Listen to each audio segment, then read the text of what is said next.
Jésus questionné sur son autorité par une délégation du Sanhédrin. La question.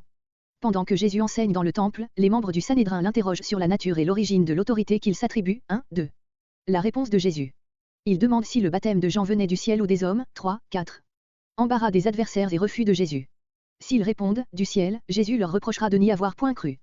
S'ils nient la mission divine du Baptiste, le peuple les lapidera. Ils confessent leur ignorance. Jésus alors refuse de répondre à leurs questions. 5 à 8. La parabole des vignerons. La position des chefs du peuple. Jésus se tourne vers le peuple et retrace, dans une parabole, la conduite passée et présente et la destinée prochaine des conducteurs d'Israël. Il caractérise leur situation en les comparant à des vignerons auxquels un propriétaire a confié sa vigne. 9. Leur conduite passée. Il maltraite et renvoie à vide 3 serviteurs que le maître leur délègue successivement pour demander du fruit. Octobre 2012. Leur conduite présente. Le maître leur envoie son fils bien-aimé. Il le tue, pour recueillir l'héritage. 13 à 15. Le châtiment. Jésus déclare que le maître fera périr ses méchants. Les auditeurs cherchent à détourner cette prédiction, mais Jésus leur cite une prophétie de l'Écriture. 16 à 18. Issue de la rencontre. Les chefs théocratiques voudraient s'emparer immédiatement de Jésus, mais sont retenus par la crainte du peuple. 19. Verset 1. La lutte dans le temple. Verset 1 à 19. La question posée par le Sanhédrin, la parabole des vignerons. Verset 2. Voir, sur ce récit, Matthieu 21.23-27, Marc 11.27-33, note. La députation du Sanhédrin vint à Jésus l'un de ces jours, c'est-à-dire un jour de cette dernière semaine, comme il enseignait dans le temple. Luc seul ajoute, et évangélisait. Sachant ce qui allait arriver, le Sauveur emploie encore les derniers moments de sa vie à avertir ce peuple qui allait le rejeter et à lui offrir le salut. Les 3 évangélistes sont d'accord pour rapporter la question très précise des adversaires, par quelle autorité? Et qui t'a donné cette autorité? Voir Matthieu 21.23, note. Luc a fait observer, Luc 19.47, que les membres du Sanhédrin, irrités d'une parole de Jésus, cherchaient à le faire périr. Ils se sont concertés sur les moyens d'y parvenir et se sont décidés à lui poser des questions insidieuses, destinées à le compromettre et à ébranler la confiance que le peuple avait en lui. Verset 6. Selon Matthieu et Marc, les chefs du peuple disent simplement ici, nous craignons le peuple. Luc leur fait dire plus explicitement, le peuple nous lapidera, dans quelque émeute qu'il ne manquera pas de faire. Verset 9. Voir, sur cette parabole, Matthieu 21.33-46, Marc 12.1-12, note. Selon ces 2 évangélistes, Jésus s'adresse encore aux membres du Sanhédrin qui sont venus l'interroger. D'après Luc, c'est au peuple qu'il parle. Les 2 indications ne s'excluent nullement, car Luc lui-même nous montre les adversaires encore présents, verset 19, mais Jésus, en parlant, se tourne vers le peuple, parce que cette instruction le concernait tout entier. En effet, si le peuple d'Israël avait reçu avec foi les serviteurs que Dieu lui envoyait et le Fils de Dieu lui-même, verset 13, ses conducteurs n'auraient pas pu les maltraiter et les mettre à mort. Verset 11. Grec, il ajouta d'envoyer un autre serviteur. Hébraïsme destiné à faire sentir la longue patience du maître envers ses vignerons injustes et violents. Cet hébraïsme est propre au texte de Luc. Verset 12. Chez Luc et chez Marc 3 serviteurs sont envoyés, mais les mauvais traitements qui leur sont infligés diffèrent. Chez Matthieu il n'y a que 2 envois, mais chacun comprend une pluralité de serviteurs. Le trait ils le renvoyèrent à vide, verset entre 10 et 11, ne se trouve qu'une fois dans Marc et manque dans Matthieu. Ces petites divergences montrent que nos 3 évangélistes n'ont pas eu un même document sous les yeux. Verset 16. Ces paroles sont prononcées par des auditeurs d'entre le peuple, verset 9, qui, comprenant la parabole, se récrient à la pensée que le propre fils du maître puisse ainsi être mis à mort et que les vignerons attirent sur eux le terrible châtiment qui est ici dénoncé. Ceux qui écoutaient alors le Sauveur ignoraient encore les desseins meurtriers des chefs du peuple, s'ils les avaient connus, ils en auraient frémi d'indignation. Verset 18. Jésus jette un regard pénétrant sur ceux qui venaient de parler et leur répond par une citation de l'Écriture. C'est ce qu'indique la particule conclusive donc, si le malheur que vous voudriez conjurer ne vous atteignait pas, cette prophétie n'aurait donc aucun accomplissement. Voir, sur cette citation, Matthieu 21.42-44, note. Verset 19. La dernière phrase du verset motive la première, car, et se rapporte aux scribes et aux sacrificateurs. On a donc supposé à tort que c'était le peuple qui avait compris l'intention de la parabole. Nous trouvons ici, dans les chefs du peuple, l'endurcissement qui va se manifester souvent dans le procès et la mort de Jésus. Ils ont compris que cette parabole les concerne, aussi bien que la terrible menace qui la termine, que Jésus les a prononcées, grec, par rapport à eux et ils cherchent à mettre la main sur lui. Voir, sur le sens de la parabole, Matthieu 21.43, note. Verset 20. Le tribut. Les adversaires de Jésus continuent à l'épier. Ils lui dressent un piège, en lui déléguant des gens auxquels ils avaient appris leur rôle. Ceux-ci se présentent comme pressés par un scrupule de conscience, et, saluant en Jésus un maître qui n'a souci que de la vérité, ils lui demandent s'il est permis de payer le tribut, 20 à 22. Jésus pénètre leur hypocrisie.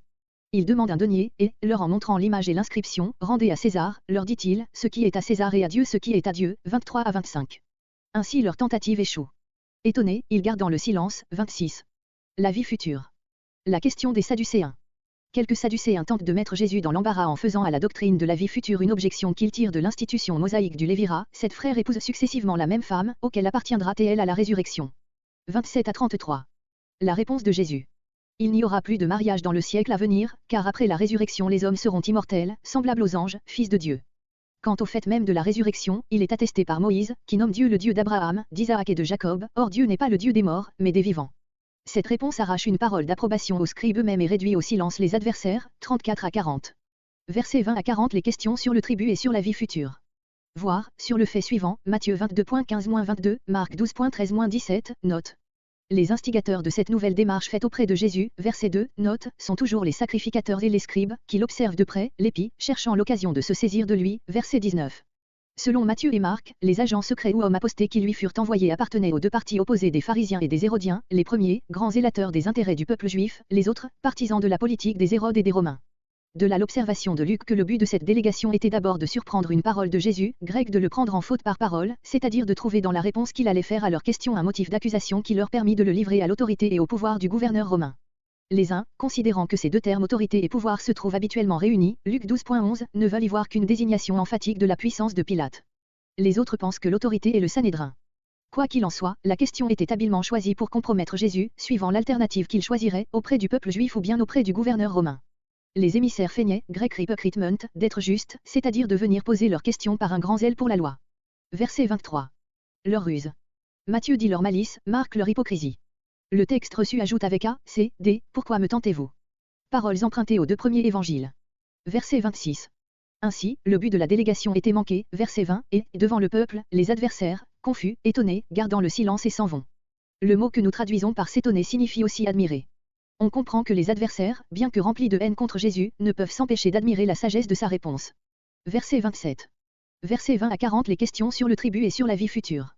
Voir, sur ce récit, Matthieu 22.23-33, Marc 12.18-27, note. Luc lit ce trait à celui qui précède par la particule mais, indiquant que cette tentative des Sadducéens est en relation avec la défaite des pharisiens, verset 26, en effet, Matthieu dit positivement qu'elle eut lieu le même jour, Matthieu 22.23. Verset 31.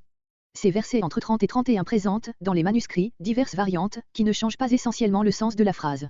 Le texte ici adopté est celui de Tischendorf. Verset 34. Les fils de ce siècle, ou de ce monde, de l'économie présente, c'est-à-dire les hommes mortels qui ne vivent que pour un temps, se marient et donnent leur fille en mariage, parce qu'il le faut pour perpétuer leur race. L'expression ce siècle est opposée au siècle à venir, verset 35, elle se retrouve aussi à Luc 16.8, mais dans une signification morale. Verset 35. Logiquement, la résurrection devrait être nommée avant le siècle à venir, dans lequel elle introduit l'homme, mais aux yeux de Dieu, les deux ne sont qu'un même acte de sa grâce et de sa toute-puissance. En parlant de ceux qui auront part à la résurrection et au siècle à venir, le Seigneur n'a en vue que les enfants de Dieu, verset 36, ceux qui en auront été jugés dignes ou rendus dignes, le mot grec a les deux sens, par le renouvellement intérieur de tout leur être. Verset 36. Ce verset motive le précédent, car, il donne une double raison de ce fait que le mariage n'existera plus, c'est d'abord, qu'étant immortels, les rachetés n'auront plus à perpétuer leur espèce, c'est, ensuite, qu'ils seront transformés en des êtres spirituels et célestes, semblables aux anges, comparé Matthieu 22.30.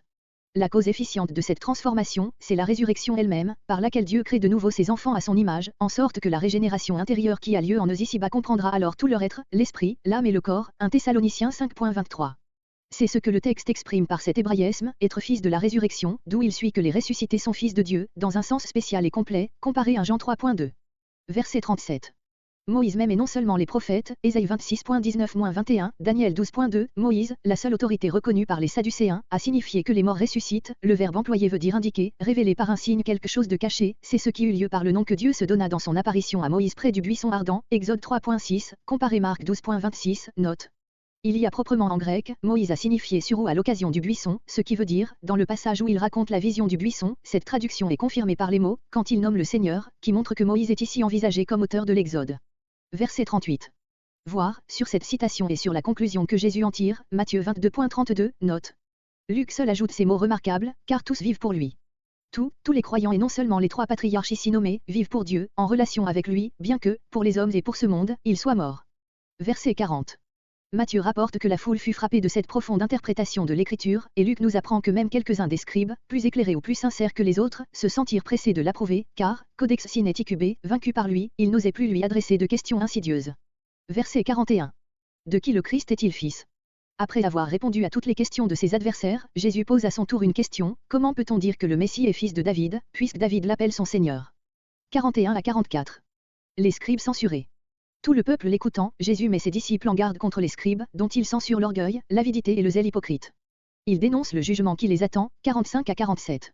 Versets 41 à 47. La question posée par Jésus, avertissement contre les scribes. Verset 44. Voir, sur ces paroles de Jésus Matthieu 22.41-46, Marc 12.35-37, note. D'après Luc, Jésus aurait adressé sa question aux scribes qui venaient d'approuver sa réponse aux Sadducéens, verset 39, et cela, immédiatement après celle-ci, tandis que Matthieu 22.34 et suivant, place, entre ces deux faits, un entretien avec des pharisiens, auxquels Jésus aurait ensuite posé sa question concernant le fils de David. D'après Marc, Jésus interroge, d'une manière générale, la foule sur l'enseignement des scribes. Accord sur le fond, variété dans le détail des récits. Verset 46. Voir Matthieu 23.6-7, note, et Marc 12.38, note. Verset 47. Ce dernier et sévère avertissement, concernant l'esprit et la conduite des scribes, se retrouve, à la même place et dans la même forme, Marc 12.38-40, voir les notes. Les mêmes paroles nous ont été conservées par Matthieu dans le grand discours contre les scribes et les pharisiens, qui remplit le chapitre 23, voir Matthieu 23.16, Matthieu 23.7, note.